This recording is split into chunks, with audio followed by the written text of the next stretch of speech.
नमस्कार, स्वागत है आप सभी का कालचक्र में। मैं हूं विपनेश माथुर और मेरे साथ हैं प्रश्न कुंडली विशेषज्ञ पंडित सुरेश पांडे जी। पंडित जी, बहुत बहुत स्वागत है। धन्यवाद।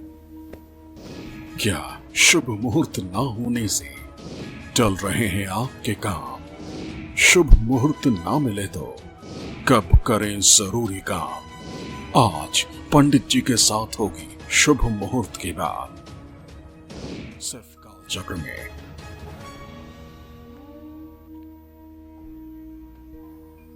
तो क्या आप भी कोई शुभ काम करने से पहले मुहूर्त चेक करते हैं, या आप बिना शुभ मुहूर्त के अपने बहुत से काम पोस्टपोन कर देते हैं? तो आज का शो सिर्फ और सिर्फ आपके लिए है, ध्यान से देखिएगा। अब आपको अपने कोई भी जरूरी काम डिले करने की आवश्यकता नहीं पड़ेगी। पंडित जी आपको शुभ मुहूर्त से जुड़ी सबसे यूनिक और खास जानकारी आज देने वाले हैं कालचक्र में, तो कहीं मत जाइए और बने रहिए कालचक्र के साथ। इसके अलावा कोई सवाल आपके मन में है तो आप हमें फोन कर सकते हैं। हमारा नंबर नोट कर लीजिए, नंबर है 012066522411। शुरुआत करते हैं पंडित जी से। सबसे पहले हम ये जानते हैं पंडित जी, बहुत सारे काम, अमूमन मैं अपनी ही बात करती हूँ कि शुभ मुहूर्त ना होने की वजह से मैंने आगे बढ़ा दी हैं, पोस्टपोन कर दिए हैं, टाल दिए हैं। जैसे कोई यात्रा करना है, या कोई डॉक्यूमेंट साइन करना है, या कोई रिश्ते की बात है, या कोई और काम, शुभ मुहूर्त ना होने की वजह से वो नहीं हुए हैं। तो क्या शास्त्रों में कोई ऐसा मुहूर्त है कि हम अगर शुभ मुहूर्त भी नहीं है तब भी अपने काम कर सकते हैं और कोई विपरीत असर नहीं होगा?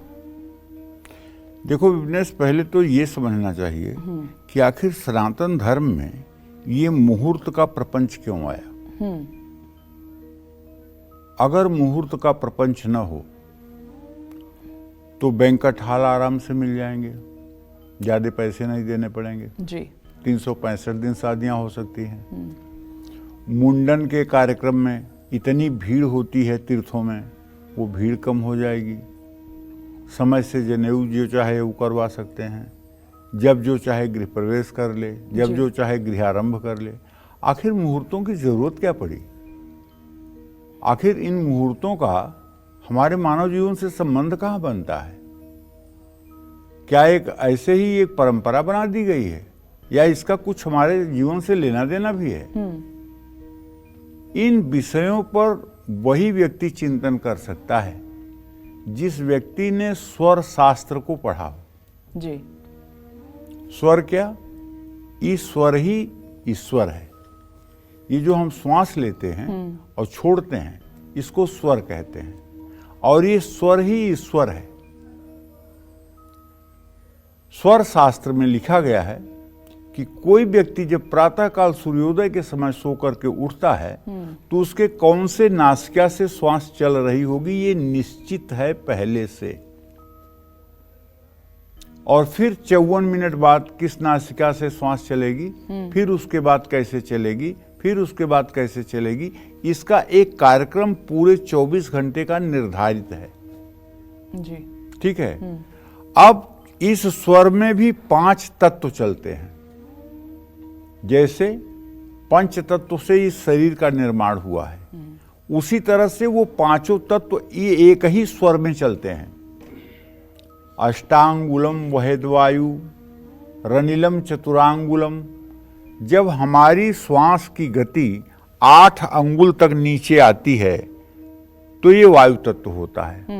रनिलम चतुरांगुलम, और केवल 4 अंगुल ही सांस नीचे आकर रुक जाए तो इसको अग्नि तत्व कहते हैं। द्वादशांगुलम माहेयम, और अगर 12 अंगुल तक श्वास नीचे आए, 12 अंगुल हाथ को ऐसे करिए और तब तक श्वास का स्पर्श हो तो समझ लीजिए कि पृथ्वी तत्व चल रहा है। वरुणो खोड सांगुलम, और अगर 16 अंगुल तक सांस आए तो समझ लेना चाहिए कि जल तत्व चल रहा है। ठीक है जी। और अगर नथुने में ही सांस फुड़फुड़ा के रह जाए और नीचे न आए तो ये आकाश तत्व है। ठीक है। अब इन तत्वों को अगर आप ऐसे नहीं समझ पाते हैं तो दूसरी विधा इनको समझने की है।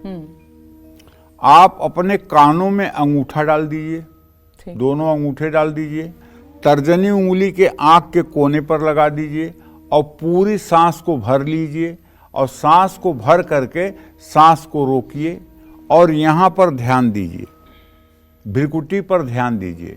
अगर भ्रिकुटी पर आप ध्यान देंगे तो अगर सफेद रंग का आपको वृत्ताकार गोला दिखाई दे तो वायु तत्व चल रहा है, आयताकार दिखाई दे तो जल तत्व चल रहा है, त्रिभुज लाल रंग का दिखाई दे तो अग्नि तत्व चल रहा है, कान के आकार की एक संरचना काले रंग की दिखाई दे तो आकाश तत्व है, और त्रिभुज की तरह अगर कोई रचना दिखाई दे तो अग्नि तत्व है। तो इस तरह से तत्व का निर्धारण हो जाता है। काला सर्कल दिखाई दे, काला सर्कल दिखाई दे तो वो आकाश तत्व ही है। अब ऐसे भी मान लीजिए आप नहीं पकड़ पा रहे हैं तो एक सुंदर सा आईना लीजिए, बढ़िया वाला आईना जिसमें चेहरा देखा जाता है, और उसको खूब अच्छे से साफ करिए। साफ करने के बाद उसको ऐसे अपने हाथ में ले करके और जोर से अपनी सांस भरिए, और अपनी सांस को ऐसे छोड़िए कि उस आईने पर छोड़िए। तो आपके सांस की जो नमी आएगी आईने पर, उससे एक चित्र बनेगा। अगर चित्र वर्गाकार है तो निश्चित रूप से वायु तत्व है, आयताकार है तो जल तत्व है, वर्गाकार है तो भूमि तत्व है, और अगर त्रिभुज बन रहा है तो अग्नि तत्व है, और अगर कान के आकार का बन रहा है जी तो वो मतलब कि अग्नि तत्व, हाँ वो अग्नि तत्व, आकाश तत्व है। तो ये मतलब कि तत्वों का निर्धारण ऐसे हो जाता है। तो अब इन्हीं तत्वों के आधार पर हमारे मनीषियों ने रचना करके मुहूर्त बनाए हैं जी, कि किस महीने की किस तिथि को कौन सा स्वर चलेगा, कब कौन सा स्वर होगा, उस समय कौन सा मुहूर्त ठीक है, कौन सा मुहूर्त नहीं ठीक है जी। उसी अनुसार पर इस मुहूर्त की रचना की गई है स्वर शास्त्र के आधार पर। इसका जो बेसिक फंडा है वो स्वर शास्त्र का है। इसीलिए कभी कभी हम कार्यक्रम में कहते हैं कि अगर आपको यात्रा करना है और मजबूरी है कि आपको यात्रा करना है और मुहूर्त नहीं है तो जो स्वर चले वही पग दीजिए, भरणी भद्रा एक न लीजिए। मत देखो मुहूर्त, जिस नाक से श्वास चल रही है ना वही पैर घर से बाहर निकाल के निकल जाओ निश्चिंत होकर के, और झंडा बुलंद करके आओगे। बार बार मैं कहता हूं जो स्वर चले वही पग दीजिए, भरणी भद्रा एक न लीजिए। चाहे भरणी हो, चाहे भद्रा हो, चाहे योगिनी सही ना हो, चाहे चंद्रमा ठीक ना हो, लेकिन आपको सफलता मिलेगी। तो कहने का मतलब यह है कि आज हम बात कर रहे हैं चौघड़िया मुहूर्त की। ये चौघड़िया मुहूर्त दक्षिण भारत में ज़्यादा लोकप्रिय है। उत्तर भारत के लोग, खास करके उत्तर प्रदेश और बिहार के लोग, चौघड़िया मुहूर्त बहुत कम जानते हैं। बहुत कम जानते हैं माने बहुत कम प्रचलन में है। आम लोगों के प्रचलन में चौघड़िया मुहूर्त उत्तर प्रदेश और बिहार के लोगों में नहीं है, ये मेरा अपना अनुभव है। लेकिन महाराष्ट्र के लोगों से अगर आप बात करेंगे, गुजरात के लोगों से बात करेंगे, तो वहाँ चौघड़िया मुहूर्त का बड़ा महत्व है। तो चौघड़िया मुहूर्त जो है ये हिंदू कैलेंडर पर ही आधारित है। ये शुभ और अशुभ समय का पता लगाने की एक प्रणाली है। चौघड़िया में चौ का अर्थ है 4 और घड़ी का अर्थ है समय, अवधि। इसे चतुर्शिका मुहूर्त के रूप में भी जाना जाता है। चौघड़िया मुहूर्त का प्रयोग नया काम शुरू करने, यात्रा करने, कारोबार शुरू करने या खरीद बिक्री के लिए होता है। अगर किसी महत्वपूर्ण कार्य को करने के लिए शुभ मुहूर्त ना मिले तो ऐसी स्थिति में चौघड़िया मुहूर्त देखने का विधान है। अगर अचानक शुभ कार्य करना बहुत जरूरी हो जाए तो ऐसे में आप उस दिन का चौघड़िया मुहूर्त देख करके शुभ कार्य की शुरुआत कर सकते हैं। चौघड़िया मुहूर्त में 24 घंटों को 16 भागों में बांटा गया है, जिसमें 8 मुहूर्त का संबंध दिन से और 8 मुहूर्त का संबंध रात से होता है। हर मुहूर्त लगभग 1.5 घंटे का होता है। सूर्योदय के हिसाब से दिन की चौघड़िया की शुरुआत होती है। जैसे गर्मियों में दिन की पहली चौघड़िया लगभग 6 बजे से शुरू होती है, लगभग कह रहा हूं। यहाँ सूर्योदय काल लिया जाता है चौघड़िया में। दिनमान में 8 का भाग दिया जाता है। 8 का भाग देने पर जो मतलब कि एक हिस्सा होता है वही एक चौघड़िया होता है। यहां मैं लगभग की बात कर रहा हूं। जबकि सर्दियों में दिन की शुरुआत चौघड़िया 6:30 बजे या 6:45 बजे से शुरू होती है। चौघड़िया मुहूर्त 7 प्रकार के होते हैं, जैसे उद्वेग, चल, लाभ, अमृत, काल, शुभ और रोग। ये चौघड़िया मुहूर्त के 7 मुहूर्त हैं। तो दिन के समय 8 चौघड़िया रहती है और रात के समय में भी 8 चौघड़िया रहती है। अमृत, शुभ, लाभ और चल को शुभ चौघड़िया माना जाता है। अमृत को सर्वश्रेष्ठ चौघड़िया में से एक माना जाता है। चल को भी एक शुभ चौघड़िया माना जाता है। दूसरी ओर उद्वेग, रोग और काल को अशुभ चौघड़िया माना जाता है। ऐसे में किसी भी शुभ या महत्वपूर्ण कार्य में अशुभ चौघड़िया से बचना चाहिए। जय मां विंध्यवासिनी। पंडित जी के साथ चर्चा हमारी आगे भी जारी रहेगी, लेकिन अभी हम राशिफल की शुरुआत करते हैं। पहले बात करते हैं मेष राशि की। कैसी रहेगी आर्थिक स्थिति आपकी, कामकाज, रिश्ते और सेहत? साथ ही क्या है आज का उपाय आपके लिए? शुभ अंक क्या है, शुभ रंग क्या है, जान लेते हैं।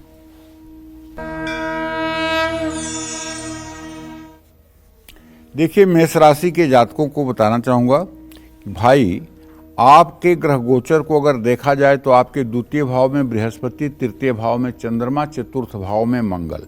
लेकिन आपका राशि स्वामी मंगल अपनी नीच राशि में इस समय 9 अंश 46 कला पर गोचर कर रहा है, जिसका अभिप्राय सीधे होगा राहु से पंचम नवम की स्थिति में कि व्यर्थ का खर्च आपको मुसीबत में डाल सकता है। इसलिए कोशिश करें जरूरी कामों पर ही खर्च करें।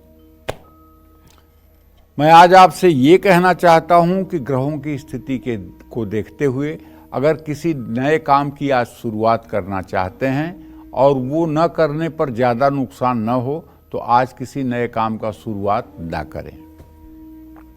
जीवन साथी के साथ घूमने की योजना बन सकती है। बाहर का खाना पीना खाने से बचें और दूसरों के काम में हस्तक्षेप ना करें, दखल ना दें। अगर आपकी सामर्थ्य है तो गरीब विद्यार्थियों में शिक्षा से जुड़ा सामान बांटें। शुभ अंक आपके लिए 5 है, शुभ रंग आपके लिए नारंगी है। जय मां विंध्यवासिनी। और अब बात कर लेते हैं वृश्चिक राशि वालों की। कैसी रहेगी आपकी आर्थिक स्थिति, कामकाज, रिश्ते और सेहत? साथ ही क्या है आज का उपाय आपके लिए? शुभ अंक क्या है, शुभ रंग क्या है, जानते हैं। देखिए, वृषभ राशि के जातकों को बताना चाहूंगा कि देखो श्रीमान, आपकी राशि में बृहस्पति हैं इस समय, ये आपको भी पता है, और ये 8 मई तक आपके राशि में रहेंगे। और आपका राशि स्वामी शुक्र इस समय अष्टम भाव में है और आपके धन स्थान में इस समय चंद्रमा है। अगर कुल मिलाकर ये देखा जाए कि धनेश की स्थिति लग्न पर बुध की हो रही है तो आमदनी का कोई नया जरिया आज आप ढूंढ लेंगे, इसमें कोई दो राय नहीं है। और आज आपके अधूरे काम भी पूरे होते हुए दिखाई दे रहे हैं। लेकिन छोटी सी बात पर भाई से विवाद हो सकता है और जरा सा भी गलत खान पान आपकी सेहत को बिगाड़ सकता है। तो आज आपको अपना वाहन किसी को नहीं देना चाहिए। भगवान गणेश को पीले फूल चढ़ाना चाहिए। शुभ अंक आपके लिए 2 है, शुभ रंग आपके लिए चॉकलेटी है। जय मां विंध्यवासिनी। हम आगे बढ़े उससे पहले कालचक्र दर्शक बेंगलोर से वैष्णवी जुड़ गई हैं। स्वागत है आपका कालचक्र में। अपना प्रश्न पंडित जी से पूछिए। पंडित जी नमस्ते। हाँ नमस्ते बेटा। पंडित जी मेरे बारे पूछना है। मेरा 2 सवाल है पंडित जी। मेरा पापा का देहांत अपनी हो उम्र गया है बताइए पहले। मेरा डेट ऑफ बर्थ है 19 दिसंबर 96। समय है 1:25 दोपहर का पंडित जी। जी। मेरा पापा का देहांत हो गया है पंडित जी, 3 साल हो गया। उसके लिए मेरे सपने में आते रहते हैं कि हम जीवित हैं, हम मरे नहीं हैं, हम जीवित हैं, बार बार आता है। मेरा सरकारी नौकरी कब तक होगा पंडित जी? पहले प्रश्न का जवाब ये है कि अगर तुम विष्णु सहस्त्र नाम का पाठ कर सकती हो तो नित्य विष्णु सहस्त्र नाम का पाठ करना शुरू कर दो। अगर विष्णु सहस्त्र नाम का 125 दिन पाठ करके और भगवान श्री हरि विष्णु को उस पाठ का फल समर्पित करो और भगवान विष्णु से हाथ जोड़कर प्रार्थना करो कि मेरे पिता को उत्तम गति दीजिए, तो शायद सपने में आना बंद हो जाएगा। और अगर सपने में आएंगे तो प्रसन्न मुद्रा में आएंगे। अभी जो उनकी आत्मा भटक रही है उससे उनको निजात मिल जाएगी।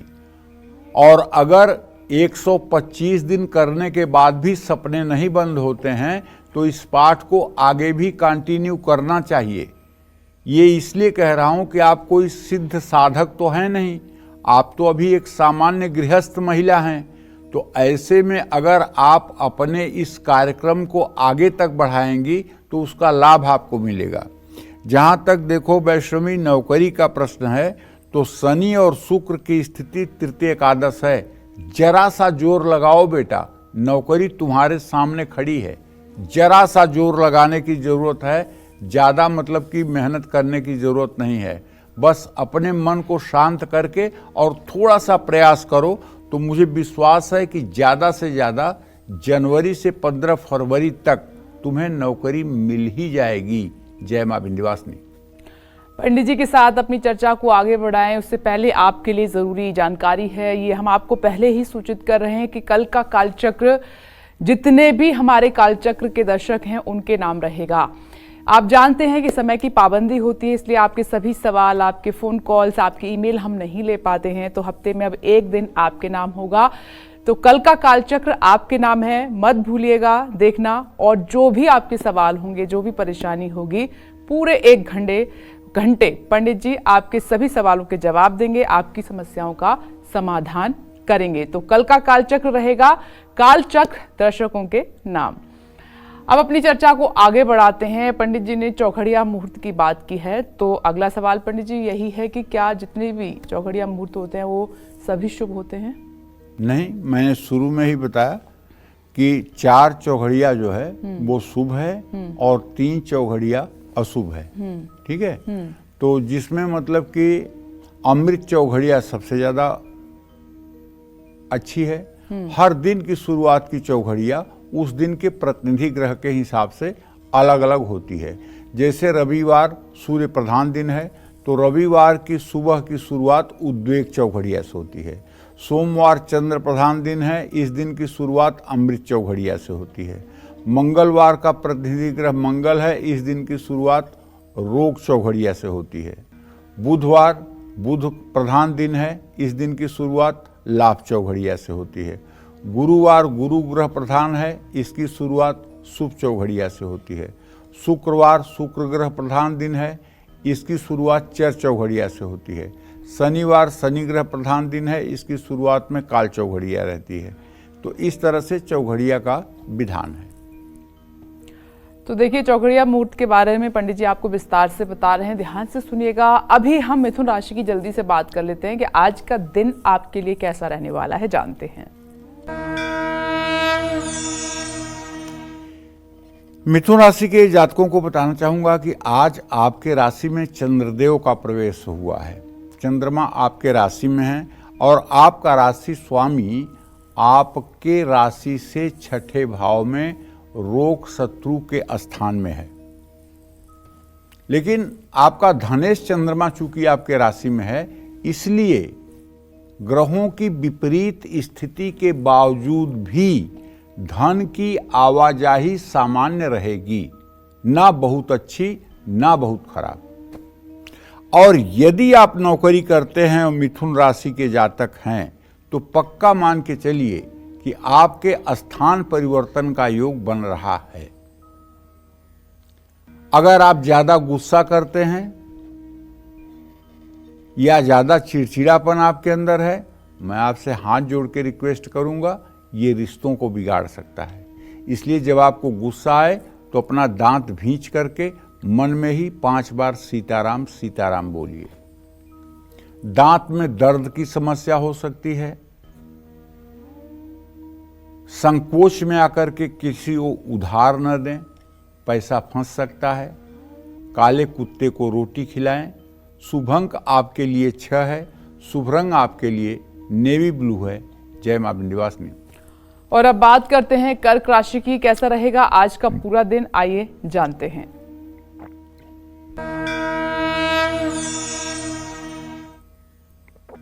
देखिए, कर्क राशि में यद्यपि नीच का मंगल है, लेकिन कर्क राशि का स्वामी चंद्रमा इस समय वैभाव में है। अच्छी बात है कि किसी नए निवेश से धन लाभ होगा। ऑफिस में सहकर्मियों का साथ मिलेगा। अगर आपके बच्चे शैक्षणिक जीवन में हैं तो उनसे आपको गुड न्यूज मिलने वाली है, ये पक्की बात है। लेकिन मौसमी बीमारियों से बचिएगा। जल्दबाजी में या किसी के दबाव में आकर के कहीं सिग्नेचर मत करिएगा।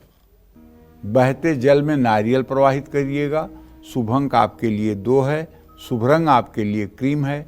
जय मां विंध्यवासिनी। मुंबई से कालचक्र दर्शक चिंतन जी इस वक्त हमारे साथ फोन लाइन पर मौजूद हैं। आपका स्वागत है कालचक्र में। अपना सवाल पंडित जी से पूछिए। प्रणाम पंडित जी। हाँ, सदा सुखी रहिए। मुझे मेरे बारे में और मेरी बेटी के बारे में पूछना था। देखिए, जरा जोर से बोलिए, आपकी आवाज नहीं आ रही है। मुझे मेरे बारे में और बेटी के बारे में पूछना था। मेरा डेट ऑफ बर्थ है 1970, 14 अक्टूबर जी। सवेरे 8:14 जी।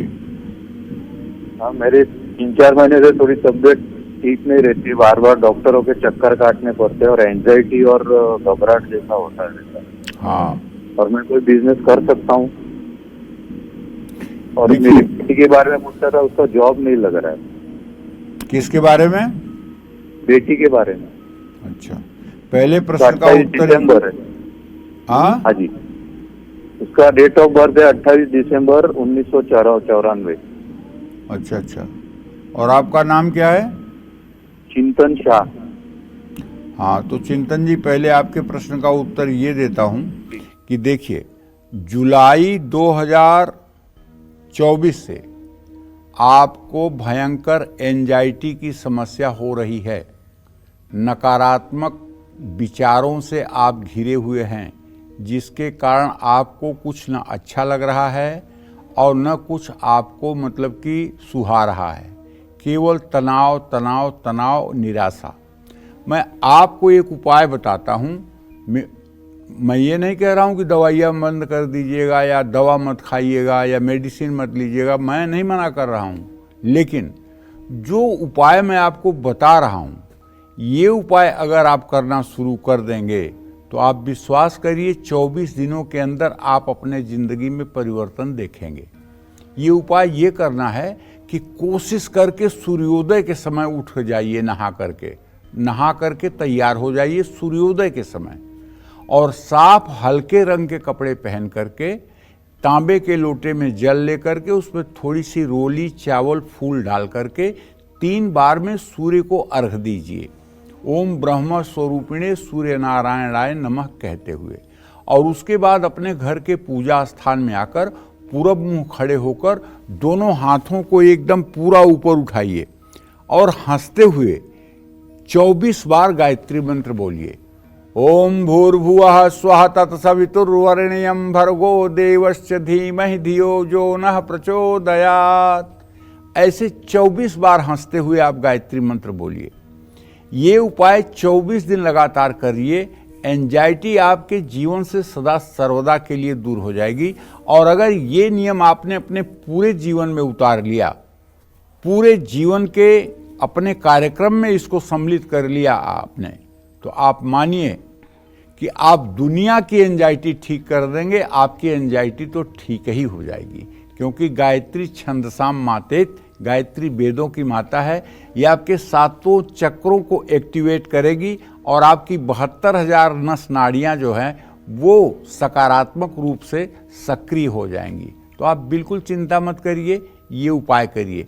अगर इससे भी काम न बने, मान लीजिए कि ये उपाय आपने किया और इससे काम नहीं बन रहा है, तो आप आसन लगाकर बैठ जाइए और बाएं हाथ में दाहिना हाथ लेकर के और अपने कमर को सीधा रखिए, गर्दन को सीधा रखिए और आंख बंद करके ओम सोचते हुए श्वास को नाभि तक ले जाइए और जूम सा सोचते हुए श्वास को बाहर ले आइए। ये 24 मिनट का उपाय करिए। पहले दिन से ही आपको एंजाइटी से मुक्ति मिलेगी। इस उपाय को भी कम से कम 3 साल तक करने पर जिंदगी भर के लिए एंजाइटी से मुक्ति मिल जाएगी। जहाँ तक आपने अपने बेटी के बारे में पूछा है, नौकरी के बारे में पूछा है, तो ये बताना चाहूँगा आपको कि देखिए, आपके पुत्री भाव का स्वामी चंद्रमा, उससे दशम भाव का स्वामी मंगल, इसके नौकरी में ज़्यादा विलंब की स्थिति मुझे नहीं दिखाई दे रही है। ज़्यादा से ज़्यादा फरवरी और मार्च तक ये अगर ट्रायल करेगी तो इसे नौकरी मिल जाएगी, लेकिन नौकरी प्राइवेट सेक्टर में मिलेगी। सरकारी सेक्टर में नौकरी के योग नहीं है। हाँ, एक काम करे तो नौकरी इसे जल्दी मिल सकती है। वो काम ये है कि हर सोमवार को इस शिव मंदिर में जाके जल, दूध, बेलपत्र चढ़ाए और चाहे एक ही बर्फी हो, एक बर्फी ले जा करके शिव मंदिर में भोग लगाए और एक घी का दिया जलाए। निश्चित रूप से ये उपाय इसको जल्दी नौकरी देंगे और अच्छा भविष्य देंगे। जय मां विंध्यवासिनी। तो चलिए अपनी चर्चा को आगे बढ़ाते हुए फिर से बात करते हैं चौघड़िया मुहूर्त की। कौन सी चौघड़िया किस काम के लिए शुभ और कौन सा चौघड़िया किस काम के लिए अशुभ है, ये अब जानते हैं पंडित जी से। पंडित जी बताएं।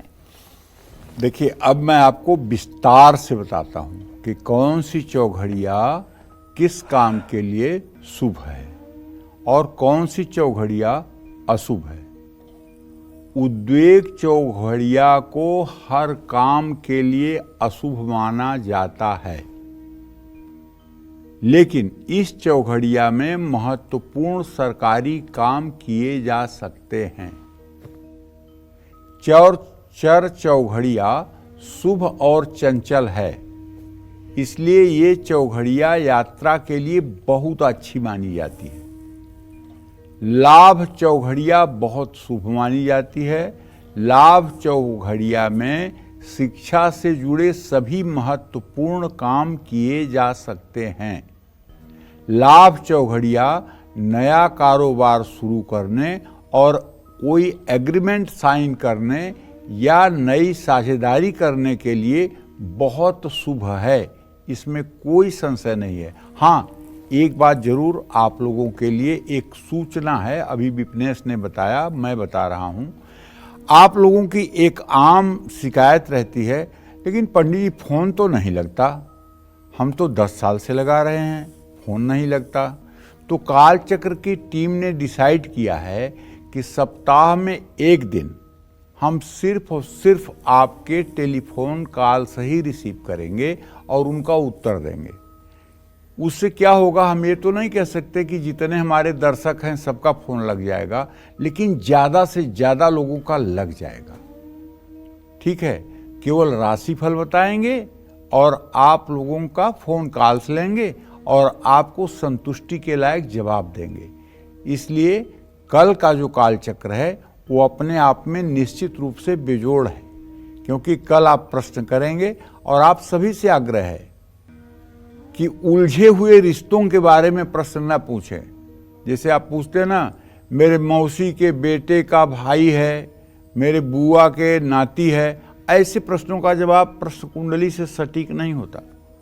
केवल ब्लड रिलेशन का ही जवाब सही होता है। इसलिए ब्लड रिलेशन में अगर आप प्रश्न करेंगे तो 100% कंक्रीट जवाब हम आपको देंगे, लेकिन अगर आपका प्रश्न इस तरह से फैला हुआ होगा तो शायद जवाब देने में हम भी असमर्थ होंगे। तो अपने समय का सदुपयोग करें, कम प्रश्न पूछें जिसका सही और सटीक उत्तर आपको मिले। कल पूरा दिन आपके नाम है। जय मां विंध्यवासिनी। जी हाँ, तो इसकी शुरुआत कल से ही हो रही है। तो जैसा कि पंडित जी ने आपको बताया, कल का कालचक्र आप बिल्कुल भी देखना ना भूलें और उम्मीद करते हैं कि सप्ताह में जब एक दिन ये कालचक्र बिल्कुल पूरी तरीके से 100% आपके नाम रहेगा तो आप बिल्कुल भी मिस नहीं करेंगे। देखिए, हमें भी बहुत बुरा लगता है, अफसोस होता है, क्योंकि आप बहुत इंतज़ार के बाद पंडित जी से बात करना चाहते हैं, कॉल करते हैं और समय का अभाव रहता है, कई बार नेटवर्क नहीं होता तो आपसे बात नहीं हो पाती। ऐसे में टीम ने डिसाइड किया है कि आपके सभी सवालों के पंडित जी जवाब दे पाएँ, आपकी समस्या का समाधान कर पाएँ। तो इसीलिए इस सप्ताह में एक दिन आपके नाम रहेगा, यानी कि जो कालचक्र दर्शक हैं उनके लिए कालचक्र स्पेशल रहेगा और इसकी शुरुआत कल से हो रही है।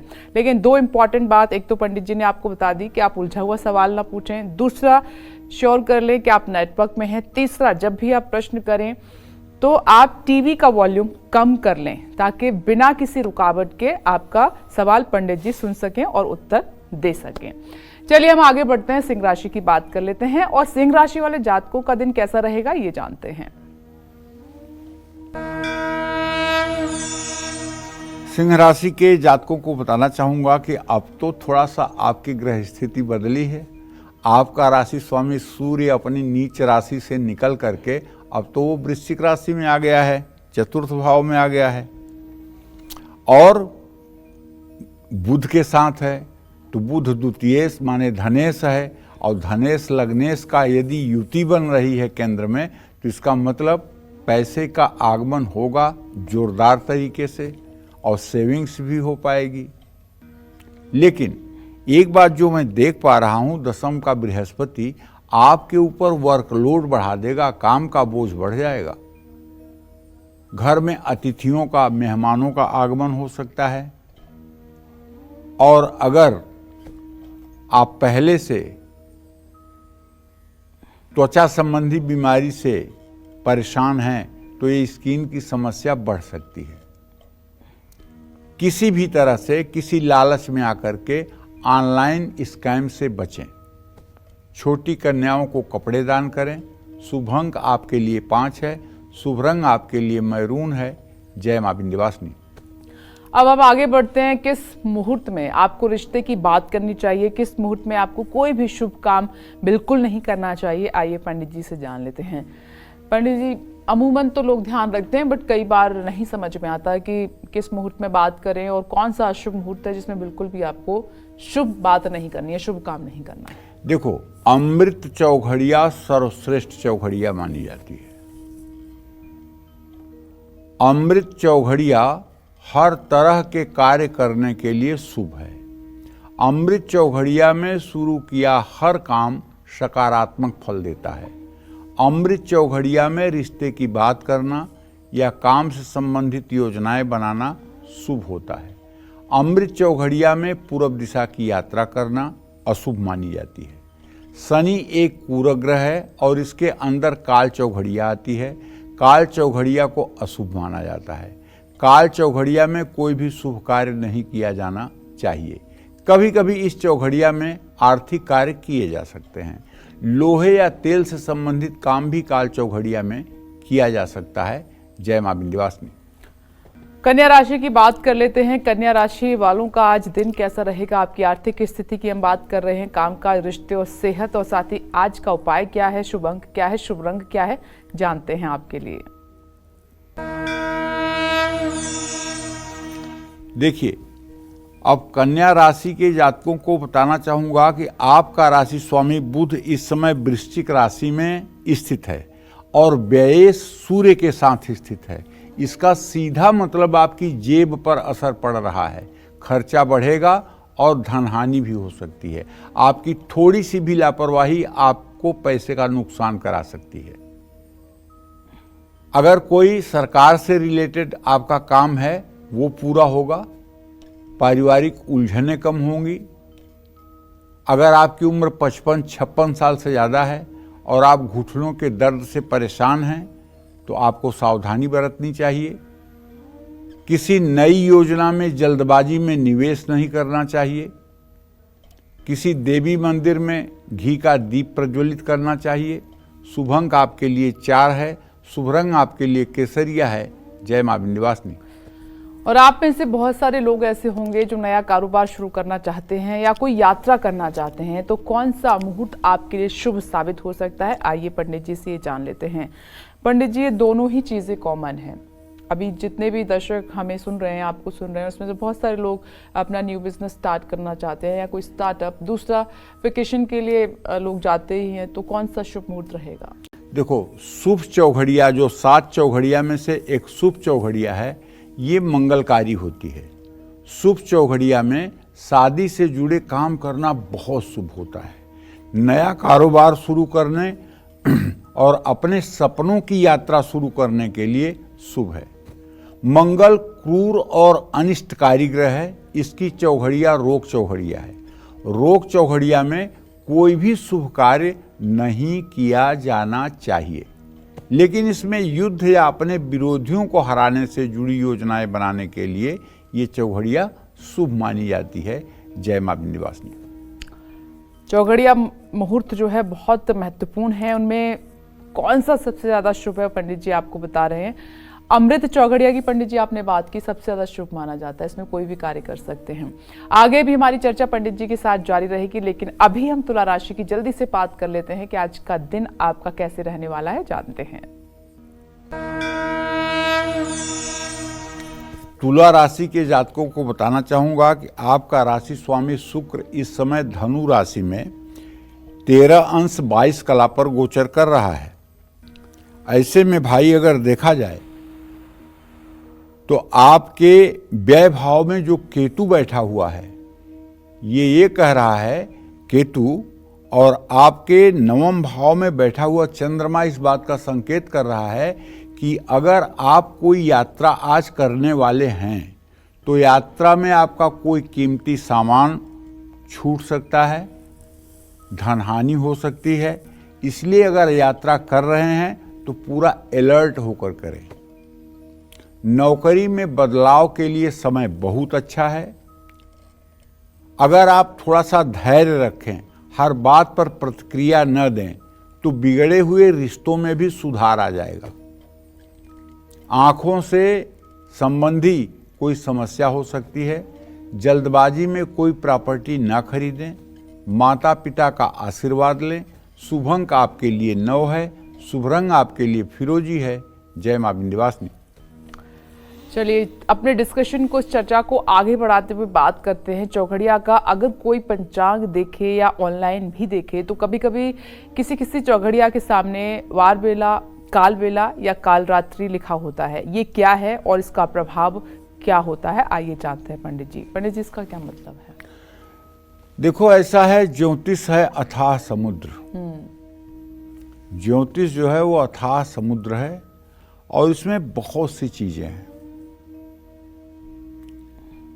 अगर इसके सारे पहलुओं को सम्यक ध्यान दिया जाए तो बहुत विस्तार हो जाता है। और आप भी लगातार आज भी अध्ययन कर रहे हैं।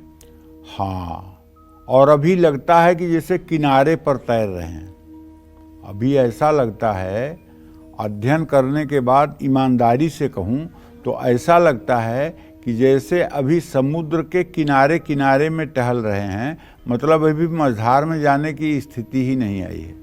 पंडित जी, 10 साल से तो मैं देख रही हूँ आपको। टोटल कितना समय हो गया आपको? हमें तो हो गया 50 साल।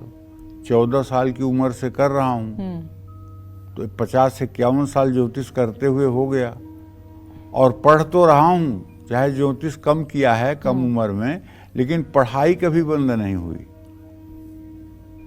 हर समय अध्ययन ही कर रहा हूँ, किसी न किसी विषय का अध्ययन ही कर रहा हूँ। और पढ़ाई और पढ़ना ये मेरी आदत में शुमार है। मुझे बहुत आत्मसंतुष्टि मिलती है पढ़ने से। लेकिन कभी कभी लगता है कि यार कितना पढ़ो, 100 साल की उम्र ज्योतिष पढ़ने के लिए बहुत कम होती है। आजकल तो 100 साल हैं भी नहीं। हाँ, कम से कम 400-500 साल की उम्र भगवान दें तो ज्योतिष को ठीक से पढ़ा जा सकता है। इतनी तो शायद ही कोई मांगे। हाँ, बता रहा हूँ, क्योंकि ज्योतिष जो है अथाह समुद्र है, अथाह समुद्र है। तो भाई देखो, शुभ चौघड़िया होने के बाद भी अगर उस चौघड़िया में वार बेला, काल रात्रि लग जाए तो शुभ होने के बाद भी उस चौघड़िया में कोई नया काम या मांगलिक काम नहीं करना चाहिए। जय मां विंध्यवासिनी। आइए जल्दी से वृश्चिक राशि की हम बात करेंगे। आपका दिन कैसा रहेगा, जान लेते हैं।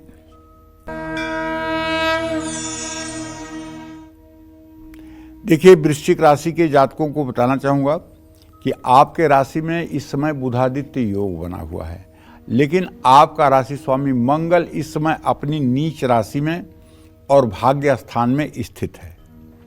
अच्छी बात यह है कि वो नीच के नवांश में नहीं है, इसलिए मैं ये कह सकता हूँ द्वितीय भाव में शुभग्रह के होने के कारण नए काम में तेजी आएगी और धन की वृद्धि होगी। नई नौकरी के लिए आपको बुलावा आ सकता है। आपके शब्दों से रिश्तों में मिठास बढ़ेगी। शुगर के रोगी अपना खास ध्यान रखें। वाहन चलाते समय सतर्क रहें। हनुमान चालीसा का पाठ करें। शुभ अंक आपके लिए 1 है। शुभ रंग आपके लिए भूरा है। जय मां विंध्यवासिनी।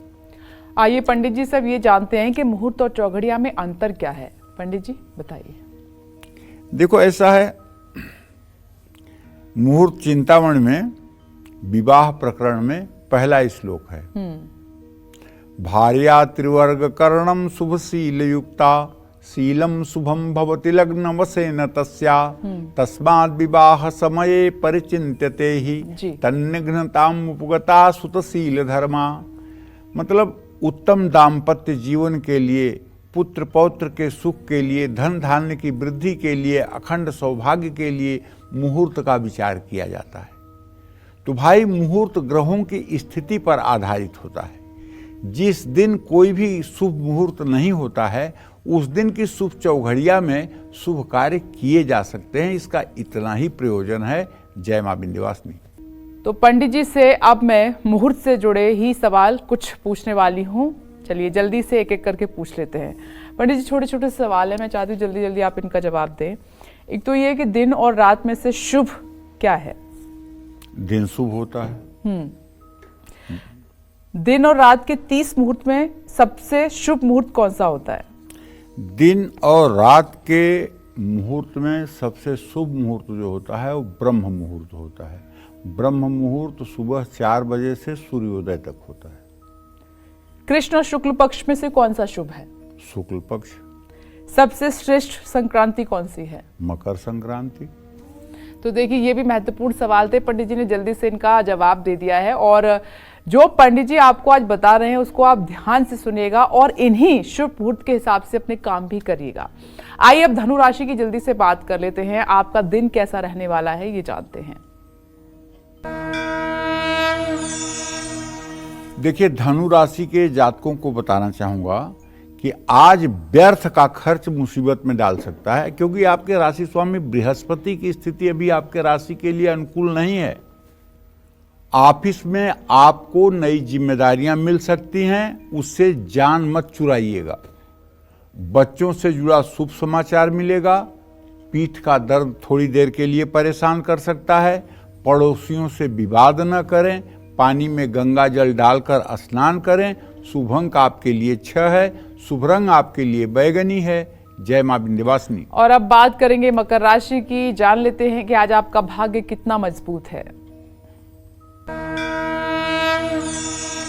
देखिए, मकर राशि के जातकों को बताना चाहूंगा कि आत्मविश्वास से आज आप अपने सारे काम बना सकते हैं। बस आपका कॉन्फिडेंस लो नहीं होना चाहिए।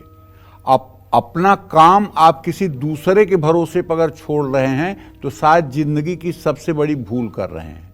अपना काम अपने से करने की कोशिश करिए। पुराने दोस्तों से मुलाकात हो सकती है। ज़्यादा ऊंचाई वाली जगह पर जाने से बचिए। किसी का मजाक बिल्कुल मत उड़ाइए। बहते जल में काले तिल प्रवाहित करिए। शुभ अंक आपके लिए 9 है। शुभ रंग आपके लिए आसमानी है। जय मां विंध्यवासिनी। कालचक्र दर्शक आकाश जी हमारे साथ मौजूद हैं। स्वागत है आपका। अपना सवाल पंडित जी से कीजिए। हेलो, आकाश सिन्हा रायपुर से बोल रहा हूँ। मेरा सवाल ये पंडित आकाश सिन्हा रायपुर से बोल रहा हूँ पंडित जी। जी। मेरा डेट ऑफ बर्थ 25 जून 1982 है। समय 6:23 गया बिहार। जी। मेरा ये था पंडित जी कि प्राइवेट नौकरी करता हूँ, बढ़िया है सब कुछ, लेकिन मैंने एक मकान पर्सनल लोन पे ले लिया था। अब मैं उसे बेचना चाहता हूँ, कब तक योग बन रहा है? और दूसरा कि मेरी एक बेटी है, वो थोड़ी जिद्दी है, तो इस कब्ज की समस्या रहती है, इसके बारे में कुछ बताएं। कुछ पंडित बोलते हैं कि लग्न में सूर्य और राहु है, इस कारण आप अपने मकान में नहीं रह पाओगे। क्या कहते हैं? लग्न में सूर्य और राहु है मेरा, इस कारण बोलते हैं कि आप जब भी मकान बनाओगे तो आप उस मकान में नहीं रह पाओगे। ये ज्योतिष का कोई योग नहीं है भाई। ये मतलब कि जो है आपकी परिस्थिति को देख करके जो है कोई ऊट पटांग बात बोल रहा है। ये ज्योतिष का कोई योग नहीं है कि लग्न में सूर्य राहु हो जाए। सूर्य राहु लग्न में हो जाते हैं तो आदमी के गर्दन के ऊपर रोग होता है। सूर्य राहु लग्न में हो जाए तो आदमी का आत्मविश्वास कम होता है। सूर्य राहु लग्न में हो जाए तो आदमी का जो विषय आ रहा है उसे भी व्यक्त करने में असमर्थ हो जाता है, कॉन्फिडेंस लेवल कमज़ोर हो जाता है। सूर्य राहु लग्न में हो जाए तो पिता के जीवन में अनेक चुनौतियां होती हैं। सूर्य राहु से घर का क्या लेना देना है भाई? न सूर्य की दृष्टि पड़ रही है चतुर्थ भाव पे, न राहु की दृष्टि पड़ रही है। ये सब मनगढ़ंत बातों में मैं विश्वास नहीं करता हूँ। बेचते रहिए घर तब। हाँ, एक बात जरूर कहना चाहूँगा कि अगर आपने ठान ही लिया है बेचने के लिए तो ज़्यादा से ज़्यादा जनवरी से फरवरी तक आप मकान बेच सकते हैं। लेकिन मेरा कहना है कि अगर बहुत ज़्यादा आर्थिक तनाव न हो तो आपको घर नहीं बेचना चाहिए। और हर पूर्णिमा की शाम को आपको पति पत्नी भगवान सत्यनारायण की कथा अपने घर में करनी चाहिए। 2-5 लोगों को बुला करके चरणामृत और पंजीरी बांटनी चाहिए। ये उपाय अगर आप साल भर कर लेंगे तो आपकी पूरी ज़िंदगी अच्छी हो जाएगी, आपके बच्ची की सेहत ठीक हो जाएगी और आपके परिवार में खुशियाँ आ जाएंगी। अरे ज़िंदगी से भागोगे कितना? परिस्थितियों से भागोगे कितना? जितना परिस्थितियों से भागोगे उतना तेजी से परिस्थिति तुम्हारा पीछा करेगी। और जब डटकर खड़े हो जाओगे कि आओ तुम्हें देख लेता हूं, तो वो पीछे हट जाएगी। डरो मत, भगवान की शरणागति ले लो। सत्यनारायण भगवान की कथा हर पूर्णिमा तिथि पर व्रत करके सायंकाल करने की कोशिश करो। कोई बहुत पूजा बड़ी नहीं है, 1500 रुपये का खर्च है और पूरे जीवन आनंद करने का एक रास्ता आपको मिल जाएगा। जय मां विंध्यवासिनी। आइए अब कुंभ राशि की बात कर लेते हैं, जानते हैं कि आज आपका भाग्य कितना साथ देगा।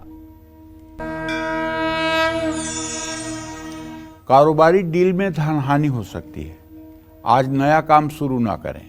नए रिश्ते बनेंगे, विवाह का योग बन रहा है। नींद ना आने की समस्या हो सकती है। उधार का लेन देन बिल्कुल ना करें। कुत्ते को रोटी डालें। शुभ अंक आपके लिए 4 है। शुभ रंग आपके लिए ग्रे है। जय मां विंध्यवासिनी। चलिए अब आगे बढ़ते हुए मीन राशि की बात कर लेते हैं, जानते हैं कि आज आपका दिन कैसा रहने वाला है। मीन राशि के जातकों को बताना चाहूंगा कि अगर आज आप थोड़ा सा प्रयास करेंगे तो आपका विदेश में रुका हुआ कोई पेमेंट अगर है तो वो रिलीज हो सकता है, वो वापस मिल सकता है। नौकरी में तरक्की का योग बना हुआ है। आज नए दोस्त बन सकते हैं। ज़्यादा कामकाज आपके स्वास्थ्य को बिगाड़ सकता है। पीठ पीछे किसी की बुराई ना करें। पानी में हल्दी डालकर नहाएं। शुभ अंक आपके लिए 2 है। शुभ रंग आपके लिए हरा है। जय मां विंध्यवासिनी। चलिए अब बात कर लेते हैं आज के लकी ईमेल कुंडली विजेता की। और आज की हमारी ईमेल कुंडली विजेता हैं दिल्ली की रहने वाली गौरी कनौजिया। ये हमारे साथ फोन लाइन पर अभी इस वक्त मौजूद नहीं है, लेकिन पंडित जी आपके पास डिटेल ऑलरेडी गौरी की मौजूद है और उनके सवाल मैं बता देती हूँ। किस फील्ड में करियर बनाना बेहतर होगा? भविष्य में सेहत कैसी रहेगी?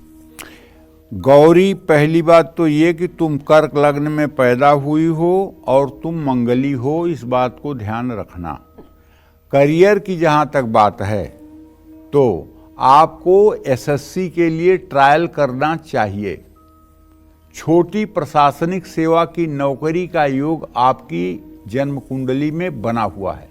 अगर आप प्रशासनिक सेवा के लिए आगे बढ़ोगी तो बिना ज़्यादा प्रयास के आपको सफलता मिल जाएगी। मेरे समझ से प्रशासनिक सेवा में आपके जाने का योग बना हुआ है, क्योंकि आपका मंगल उच्च का है और 10वें भाव में मंगल का स्थान है और मंगल की पूर्ण दृष्टि 10वें भाव पर है। इसलिए प्रशासनिक सेवा का योग बनता हुआ दिखाई दे रहा है। लेकिन चंद्रमा शनि की युति है। नकारात्मक विचारों से बचो, क्योंकि तुम्हें नकारात्मक विचार बहुत आते हैं। इसलिए तुम्हें सोमवार का व्रत भी करना चाहिए और भगवान शिव की आराधना भी करनी चाहिए। तो गौरी, उम्मीद करते हैं कि पंडित जी को सुनने के बाद आपकी सभी समस्याओं का समाधान हो जाएगा और भविष्य भी आपका उज्जवल रहेगा। तो कल का कालचक्र एक बार फिर से हम बता देते हैं, देखना ना भूलिएगा, क्योंकि कॉलर स्पेशल कल कालचक्र रहेगा और कल कोई दूसरी बात नहीं होगी, सिर्फ आपकी बात होगी। पंडित जी आपको सुनेंगे, यानी कि पूरे 1 घंटे जो कालचक्र के दर्शक हैं उनके सवाल होंगे और पंडित जी के जवाब होंगे। और ऐसा इसलिए हम कर रहे हैं क्योंकि वक्त की कमी की वजह से सभी के हम सवाल नहीं ले पाते हैं और हमें भी अच्छा नहीं लगता है। इसीलिए कालचक्र की टीम ने, हम सभी ने ये डिसाइड किया है कि सप्ताह में 1 दिन कालचक्र के जितने भी दर्शक हैं उनके नाम रहेगा, यानी कि सवाल और जवाब। इसके जल्दी से नवंबर और दिसंबर महीने में विवाह, नामकरण, प्रॉपर्टी, गाड़ी खरीदने और नया कारोबार शुरू करने के लिए शुभ मुहूर्त पंडित जी से जानते हैं। पंडित जी बताइए। देखिए, विवाह का मुहूर्त जो है वो नवंबर के महीने में 22, 23, 25, 26, 27, 28 और 29 नवंबर को है, और 4, 5, 9, 10 और 14, 15 दिसंबर को भी मुहूर्त है विवाह का। इसी तरह से गृह प्रवेश का मुहूर्त 25 नवंबर, 27 नवंबर, 5 दिसंबर, 11 दिसंबर और 25 दिसंबर को है। प्रॉपर्टी खरीदने का मुहूर्त 21, 22 और 29 नवंबर को है। 19, 20, 26 और 27 दिसंबर को भी है। गाड़ी खरीदने का मुहूर्त 20, 21, 28 और 29 नवंबर को है। 15, 18, 23, 25 और 26 दिसंबर को है। भूमि पूजन का मुहूर्त 18 और 25 नवंबर, 21 और 25 दिसंबर को है। नया कारोबार शुरू करने का मुहूर्त 22 नवंबर, 13 और 19 दिसंबर को है। नामकरण का मुहूर्त 20, 21, 25, 27 और 28 नवंबर को है। 5, 6, 8, 11, 15, 22, 23, 25, 26 और 27 दिसंबर को भी मुहूर्त है। जय मां विंध्यवासिनी। तो देखिए, आज पंडित जी ने शुभ मुहूर्त को लेकर बहुत विशिष्ट जानकारी आपको दी। पंडित जी, इसके लिए आपका बहुत बहुत धन्यवाद। और इसी के साथ उम्मीद करते हैं कि आज का विषय हमारा आपको बहुत पसंद आया होगा। कल फिर एक नए विषय और आपकी परेशानियों को दूर करने के लिए ढेरों उपाय लेकर आएंगे हम पंडित सुरेश पांडे जी के साथ। तब तक के लिए कालचक्र की टीम को दीजिए इजाजत। नमस्कार।